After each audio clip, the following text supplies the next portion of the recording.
This is Jack Rooney reporting for the Daily Record. I'm here with Don Hall, the director of the Medway Drug Enforcement Agency. And Director Hall, if you could just tell us, give us an overview of the drug trends in Wayne County over the past 2 years or so. Over the past 2 years, we've seen a gradual decrease in the opiates and more of a increase in the crystal methamphetamine coming across the southwest border from Mexico.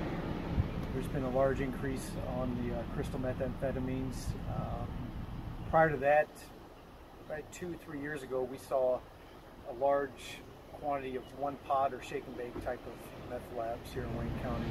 And the stuff you see assembled in front of you is typical gear that one agent would need to dismantle and properly secure a one pot or shake and bake meth lab.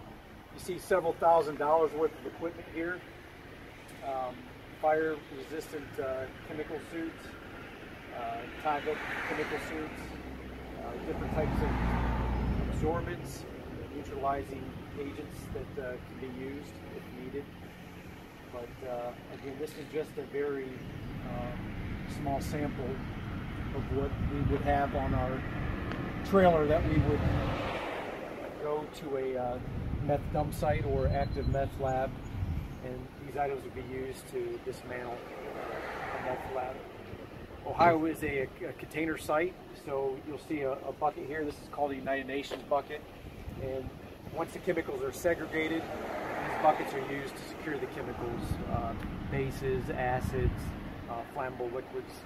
They're segregated, put into appropriate buckets, and labeled, inventoried, and then shipped over to North Canton, Ohio, which is the container site for Northeast Ohio for our region.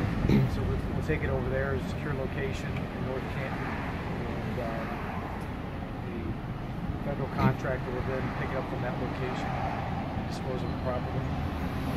And the recent influx in methamphetamine in Wayne County, correct me if I'm wrong, but it's not necessarily being produced here in large quantities anymore. Is that correct? Correct. What we saw a few years ago was the one pot where it was being produced here locally. We've had so much saturation of crystal meth that it's very cheap. People need to make it, so they're buying it. We've seen, like I said, a rather large decrease in the one pot or the shake and bake meth labs. So this is Jack Rooney reporting for the Daily Record. Director Don Hall is behind the camera now. And Director Hall, what am I wearing right now? You're wearing a protective suit that will help protect you against explosions, fires, and chemicals right now. There's several $1,000s worth of gear that you currently have on. If I were one of your agents on scene dismantling a meth lab, kind of walk me through what the process would be. Well, the first process would be we make an initial assessment, enter the environment suited up like this, making an assessment, see what we have, if we have a functioning or a working meth lab, or we just have a meth dump. Could be leftover one pop bottles, just leftover chemicals and meth-related trash. So that would be the first thing we do. Once we make that assessment, we come back out, get the equipment that we would need to make the scene safe. Then we would start the process of dismantling it, segregating all the different chemicals, taking the appropriate samples for the meth, for the different types of labs. Some chemicals would be analyzed by the State Fire Marshal's lab in Reynoldsburg, Ohio, and other chemicals such as methamphetamines, some of the Coleman fuel that might contain meth still in it would be sent to the BCI lab up in Richfield, Ohio. So then once we get our samples, we segregate all our chemicals, then that's when we'd start placing the items into these United Nations buckets, acid, bases, flammables, such as that.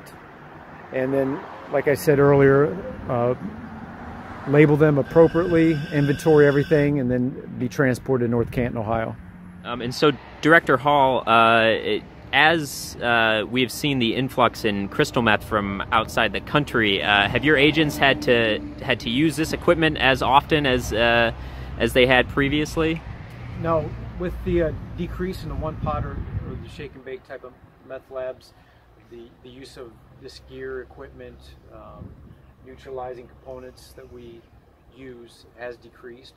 The most recent time that we used it was on a search warrant in the city of Worcester on College. And that was related to an indoor marijuana grow that had chemical concerns and black mold concerns. So it was utilized then.